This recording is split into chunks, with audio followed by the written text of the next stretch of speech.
سورۃ القصص کی آیت نمبر 51۔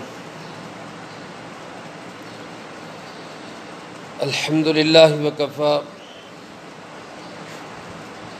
والسلام علی عبادہ الذین اصطفی، خصوصاً علی سید الرسل وخاتم الانبیاء وعلی آلہ واصحابہ الاتقیاء۔ اما بعد فاعوذ باللہ من الشیطان الرجیم، بسم اللہ الرحمن الرحیم۔ وَلَقَدْ وَصَّلْنَا لَهُمُ الْقَوْلَ لَعَلَّهُمْ يَتَذَكَّرُونَ الَّذِينَ آتَيْنَاهُمُ الْكِتَابَ مِنْ قَبْلِهِ هُمْ بِهِ يُؤْمِنُونَ وَإِذَا يُتْلَى عَلَيْهِمْ قَالُوا آمَنَّا بِهِ إِنَّهُ الْحَقُّ مِنْ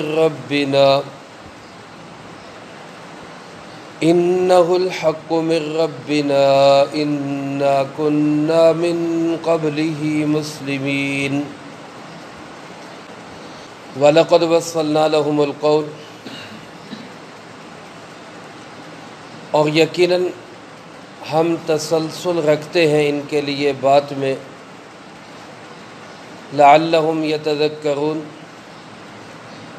تاکہ یہ لوگ نصیحت حاصل کریں۔ الذین آتیناہم الکتاب من قبل، وہ لوگ کہ جن کو ہم نے دی کتاب اس سے پہلے، ہم بہ یؤمنون، وہ اس کتاب پہ بھی ایمان رکھتے ہیں۔ وَإِذَا يُتْلَى عَلَيْهِمْ،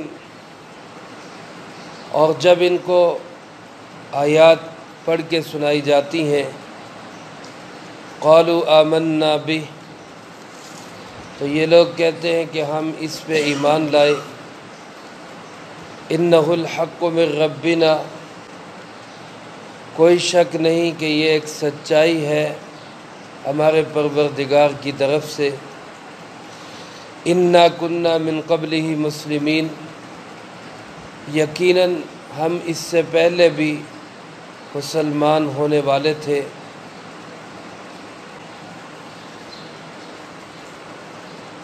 ان آیات مبارکہ میں سے پہلی آیت میں اللہ رب العالمین نے دین کی محنت کے تسلسل کو بیان فرمایا ہے، اور دوسری آیات مبارکہ میں ان اہل کتاب کی تعریف کی ہے جو پہلی کتابوں پہ بھی ایمان رکھتے تھے، اور پھر جب جناب محمد کریم صلی اللہ علیہ وسلم تشریف لائے تو انہوں نے آپ کو بھی اپنا نبی تسلیم کیا، آپ کی کتاب پہ بھی وہ ایمان لائے۔ پہلی آیت مبارکہ کا مفہوم یوں ہے، اللہ پاک ارشاد فرماتے ہیں وَلَقَدْ وَصَّلْنَا لَهُمُ الْقَوْلَ، ہم ان لوگوں کے لیے بات میں تسلسل رکھتے ہیں۔ کیا مطلب ہے اس کا؟ علماء نے لکھا ہے کہ وصلنا کا لفظ توصیل سے لیا گیا ہے، اور توصیل کہتے ہیں جب کوئی شخص رسی بناتا ہے، پنجابی میں اس کو کہتے ہیں رسی وٹدا جدوں۔ آپ نے دیکھا ہوگا اگر وہ دھاگے کی رسی ہے تو وہ دھاگے کے ساتھ دھاگا ملاتا جاتا ہے، مونج کی یا کسی اور چیز کی رسی ہے تو وہ تنکے کے ساتھ تنکا جوڑتا جاتا ہے، جس سے رسی لمبی ہوتی جاتی اور مضبوط ہوتی جاتی اور بڑھتی جاتی۔ اللہ پاک یہی لفظ ارشاد فرما کے گویا اشارہ اس کی طرف فرما رہے کہ جو دین کی بات ہوتی ہے، جو دین کا کام ہوتا ہے، جو دین کی تحریک ہوتی ہے، وہ کوئی وقتی چیز نہیں ہوتی کہ ایک دم ابال اٹھا، ایک دم غلغلہ مچا اور اس کے بعد ٹھنڈے ہو کے بیٹھ گئے۔ دین کی جو تحریک ہوگی، جو دینی کام ہوگا، جو انبیاء علیہ الصلوۃ والسلام والی محنت ہوگی، وہ تھوڑی تھوڑی ہوگی لیکن مسلسل ہوگی، اس کے اندر تسلسل ہوگا۔ کبھی اس میں اچھے حالات آئیں گے، بہت اچھا کام ہوگا، کبھی اس میں حالات برے آ جائیں گے، کام کی رفتار اور سپیڈ لو ہو جائے گی، لیکن وہ ختم نہیں ہوتا، وہ مسلسل چلتا رہتا ہے۔ اس میں مفسرین کرام فرماتے ہیں کہ بہت بڑی حکمت بھی ہے اور حکم بھی ہے۔ حکمت تو یہی ہے کہ پتہ چل جاتا ہے کہ دین کی محنت کرنے والے کون ہیں اور دین کے نام پہ اپنی دکانداری چلانے والے کون ہیں۔ تو جس نے دکانداری چلانی ہے وہ تو جب تک نفع ہوگا وہ چلائے گا، جب دیکھے گا کہ اب نقصان ہو رہا ہے وہ پیچھے ہٹ جائے گا۔ اور جس نے دین کا کام سمجھ کے کرنا ہے، اس کو نفع ہو یا نقصان ہو وہ دین کے کام میں لگا رہے گا، وہ پیچھے نہیں ہٹے گا۔ تو پہچان اور پرکھ ہو جاتی ہے کہ دین والا کون ہے اور دین کے نام پہ اپنا جھنڈا گاڑنے والا وہ کون ہے۔ اور دوسرا حکم ہمیں کیا ہے کہ ہم لوگ دین کی بات کو مسلسل رکھیں۔ دین کی محنت کرنے والا وہ کبھی اکتاتا نہیں، وہ کبھی مایوس نہیں ہوتا، وہ کبھی گھبرا کے بیٹھ نہیں جاتا کہ یار کوئی بات سنتا نہیں لہذا چھوڑو بس دفع کرو۔ انبیاء علیہ الصلوۃ والسلام کی زندگی میں ہمیں یہی ملتا ہے کہ وہ اپنی محنت کو مسلسل جاری رکھتے تھے۔ لوگوں نے تانے دیے تب محنت جاری ہے، لوگوں نے طنز کیے تب محنت جاری ہے، لوگوں نے پتھر مارے تب محنت جاری ہے، کسی نے قبول کیا کسی نے گالیاں دی، بہرحال اللہ کے نبیوں نے اپنی محنت میں کمی نہیں آنے دی۔ تو آج میرے اور آپ کے لیے بھی یہی حکم ہے کہ دین کی بات کو کوئی مانے یا ٹھکرائے، ہر حال کے اندر دین کی محنت جاری رہنی چاہیے۔ اللہ پاک ارشاد فرماتے ہیں ہم اسی طرح بات کو تسلسل کے ساتھ ان کے سامنے رکھتے ہیں، لعلہم یتذکرون، شاید یہ لوگ کسی موقع پہ نصیحت حاصل کریں۔ کوئی موڑ کوئی موقع ایسا آ جائے ان کی زندگی میں کہ یہ لوگ ہدایت کی طرف پلٹ آئیں۔ ہدایت والے کو یہی بات سامنے رکھ کے مسلسل محنت کرتے رہنا چاہیے۔ اللہ ہم سب کو اس کی توفیق نصیب فرمائے۔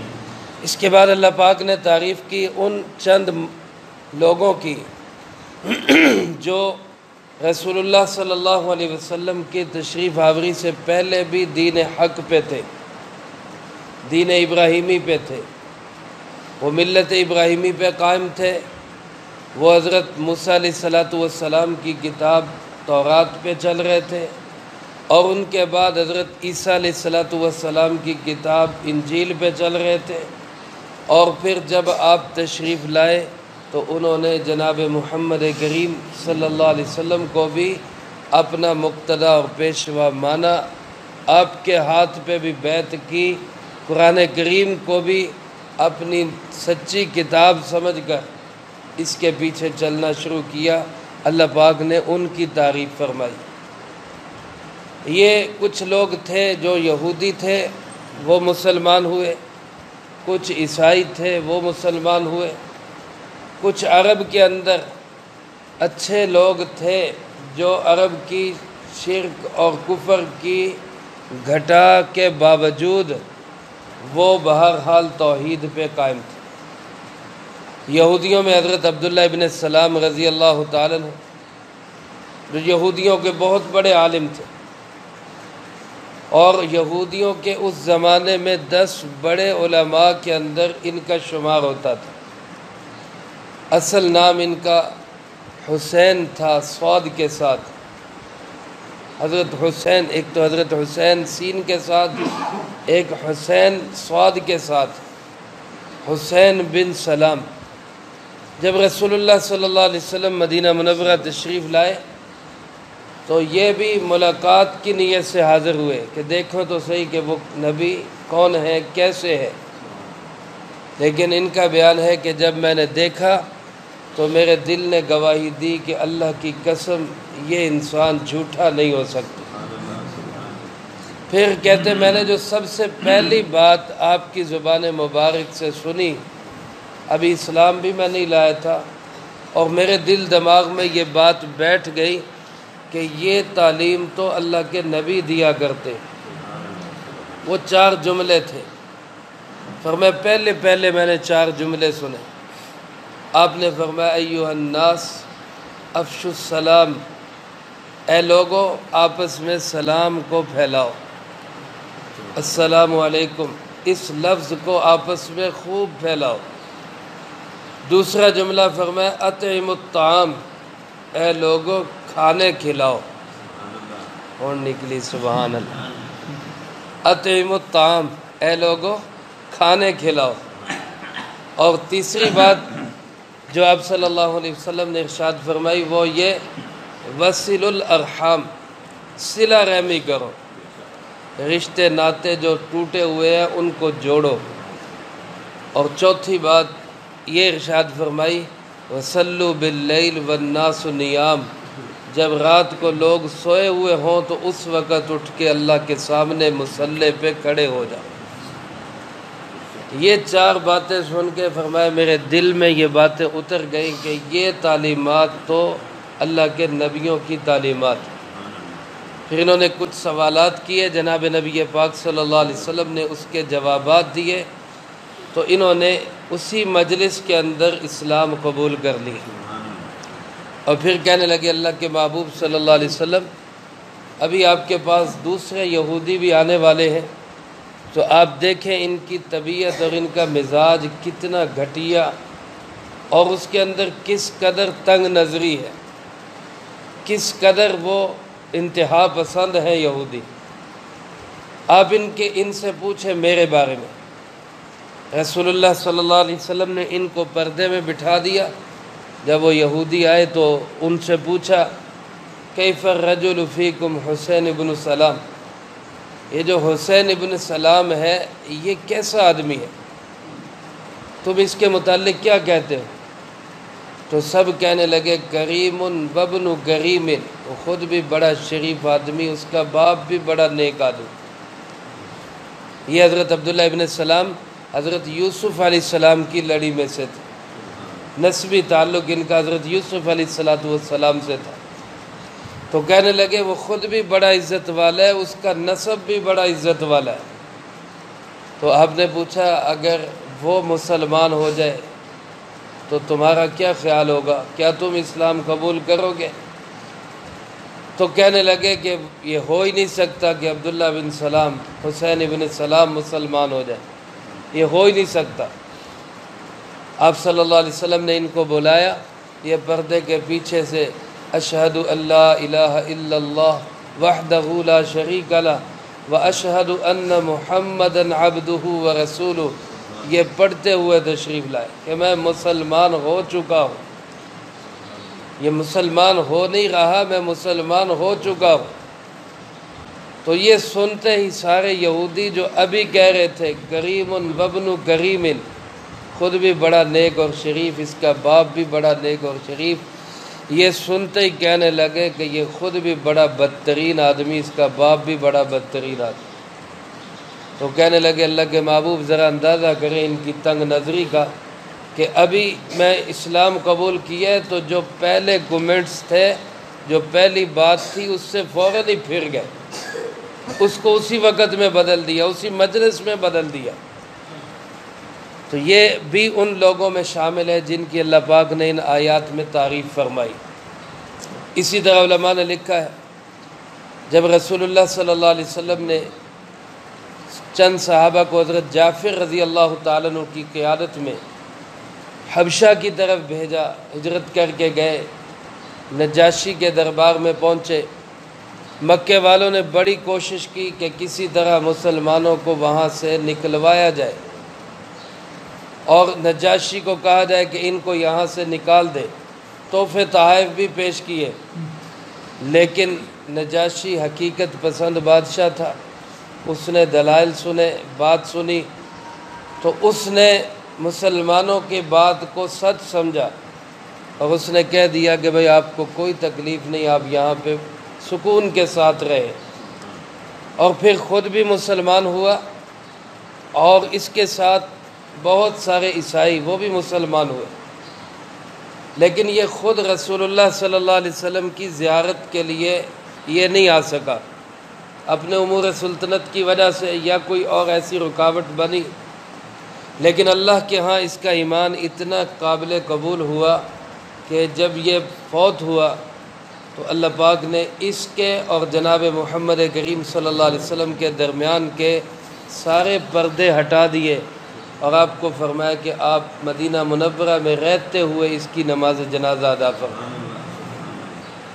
اس سے بعض حضرات یہ استدلال کرتے کہ یہ غائبانہ نماز جنازہ تھی، یہ غائبانہ میرے آپ کے لیے تو تھی، لیکن جناب محمد کریم صلی اللہ علیہ وسلم کے لیے غائبانہ نہیں تھی، اس لیے آپ صلی اللہ علیہ وسلم نے اس کے علاوہ دوسرا کوئی واقعہ نہیں کہ کسی پہ ایسے آپ نے نماز جنازہ پڑھی۔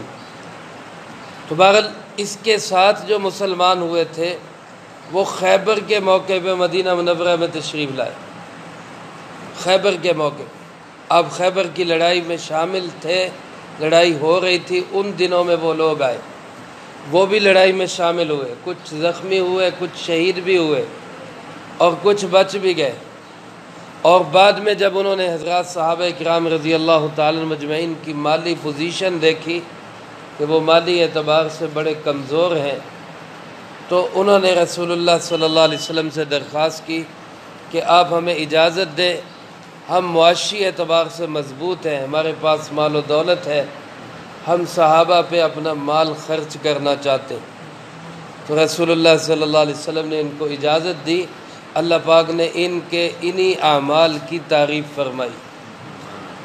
تو ایسے بہت سارے لوگ تھے جو پہلے دین پہ بھی ایمان رکھتے تھے، پہلے بھی ان کا عقیدہ اور نظریہ ٹھیک تھا، اور پھر جب رسول اللہ صلی اللہ علیہ وسلم تشریف لائے تو آپ پہ بھی ایمان لائے۔ اللہ پاک فرماتے ہیں الذین آتیناہم الکتاب من قبل، وہ لوگ جن کو ہم نے اس سے پہلے کتاب عطا کی، وہ تورات ہے یا وہ انجیل ہے یا وہ دین ابراہیمی کے اصول ہے، ہم بہ یؤمنون، وہ لوگ اس کتاب پہ بھی ایمان رکھتے ہیں۔ ہم بہ، اس کتاب سے مراد قرآن کریم اور جناب محمد کریم صلی اللہ علیہ وسلم، وہ ان پہ بھی ایمان رکھتے ہیں۔ اور فرمایا وَإِذَا يُتْلَى عَلَيْهِمْ، جب ان کو قرآن پاک کی آیات تلاوت کر کے سنائی جاتی ہیں، قالوا، تو ان کی زبان کے بول کیا ہوتے ہیں؟ آمنا بہ، ہم اس پہ ایمان لائے، ہم اس پہ ایمان لائے۔ انہ الحق من ربنا، یقیناً یہ ہمارے پروردگار کی طرف سے حق اور سچ ہے۔ کافر تو قرآن پاک پہ اعتراض کرتے اور کہتے یہ خود ساختہ ہے، بنایا ہوا ہے، محمد صلی اللہ علیہ وسلم نے خود گڑھا ہے، لیکن جو ایمان والے اور سمجھدار اور اچھے لوگ ہوتے وہ کیا کہتے کہ یہ سب کچھ حق ہے، کس کی طرف سے؟ اللہ رب العالمین کی طرف سے۔ انا کننا من قبلہ مسلمین، ہم اس سے پہلے ہی اسلام لانے والے تھے، ہم تو اس سے پہلے بھی مسلمان تھے۔ اگر یہاں مسلم کا معنی مسلمان کے معنی میں کیا جائے تو اس سے پتہ چلتا ہے کہ مسلمان کا لفظ کوئی ہمارے لیے خاص نہیں ہے، پہلی امتوں کے صحیح العقیدہ لوگوں کو بھی مسلمان کہا جاتا تھا۔ لیکن امام غزالی رحمۃ اللہ علیہ اور علامہ سیوطی رحمۃ اللہ علیہ اور دیگر بہت سارے حضرات کی تحقیق یہ ہے کہ مسلمان کا لفظ اس امت کے ساتھ خاص ہے، کیونکہ حضرت ابراہیم علیہ السلام نے فرمایا، قرآن کریم نے اس کو نقل کیا، ہوا سماکم المسلمین، اللہ نے تمہارا نام مسلمان رکھا ہے۔ تو حضرت حکیم الامت مولانا اشرف علی تھانوی رحمۃ اللہ علیہ فرماتے ہیں کہ دونوں میں کوئی تضاد نہیں، ہو سکتا ہے لفظی اعتبار سے پہلے لوگوں کو بھی مسلمان کہا جاتا ہو، لیکن خاص لقب اس امت کا ہے مسلمان۔ جیسے سچا، ہر سچے کو صدیق کہا جاتا ہے، ہر سچے کو صدیق کہا جاتا ہے، لیکن خاص لقب صدیق کس کا ہے؟ وہ حضرت ابوبکر رضی اللہ تعالیٰ عنہ۔ جیسے ہر جرأت مند اور دین حق اور باطل میں فرق کرنے والے کو فاروق کہا جا سکتا ہے، لیکن فاروق کا لقب خاص ہے حضرت عمر رضی اللہ تعالیٰ عنہ۔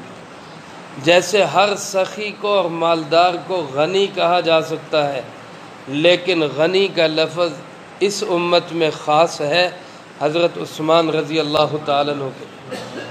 جیسے ہر بہادر کو شیر کہا جا سکتا ہے، لیکن اسد اللہ، اللہ کا شیر، شیر خدا، یہ لفظ خاص ہے حضرت علی کرم اللہ وجہہ کے لیے۔ تو اسی طرح مسلم کا لفظ اطاعت کرنے والا، فرما برداری کرنے والا ہر امت کو کہا جا سکتا ہے، لیکن مسلم اور مسلمان کا لفظ اس امت کا نام اور اس امت کی پہچان ہے۔ تو بہرحال ان لوگوں نے کہا کہ ہم تو اس سے پہلے بھی مسلمان تھے، یا ہم اس سے پہلے بھی اسلام لانا چاہتے تھے۔ اللہ پاک فرماتے اولئک یؤتون اجرہم مرتین، یہ وہ لوگ ہیں جن کو ان کا اجر ڈبل ملے گا، دوہرا ملے گا۔ دوہرا کیوں ملے گا؟ ان کے لیے بھی ہے، کچھ اور لوگوں کے لیے بھی اللہ پاک کی طرف سے، رسول اللہ صلی اللہ علیہ وسلم کی طرف سے دوہرے اجر کا اعلان ہے۔ وہ کون لوگ ہیں اور ان کے لیے دوہرا اجر کیوں ہے، یہ بات یہیں پہ چھوڑتے ہیں۔ کل کے درس میں انشاءاللہ العزیز اللہ نے چاہا تو اس کی وضاحت آئے گی۔ اللہ پاک ہم سب کو کہے سنے کو زندگی میں لانے کی توفیق نصیب فرمائے، اور زندگی میں لا کے دوسروں تک پہنچانے کی توفیق عطا فرمائے۔ اللہم انت السلام ومنک السلام، تبارک ربنا وتعالیت یا ذا الجلال والاکرام۔ اللہم انا علی ذکرک وشکرک وحسن عبادتک، اللہم احسن عاقبتنا فی الامور کلہا واجرنا من خزی الدنیا وعذاب الآخرہ۔ اللہم واقیتا کواقیت الولید، اللہم استر عوراتنا وآمن روعاتنا، اللہم انا نجعلک فی نحورہم ونعوذ بک من شرورہم، اللہم اکفنا بحلالک عن حرامک واغننا بفضلک عمن سواک، اللہم اکفنا کل مہم من حیث شئت ومن این شئت، رب اغفر وارحم وانت خیر الراحمین، رب ارحمہما کما ربیانی صغیرا، ربنا هب لنا من ازواجنا وذریاتنا قرۃ اعین واجعلنا للمتقین اماما، وصلی اللہ علی النبی الکریم وعلی آلہ واصحابہ اجمعین برحمتک یا ارحم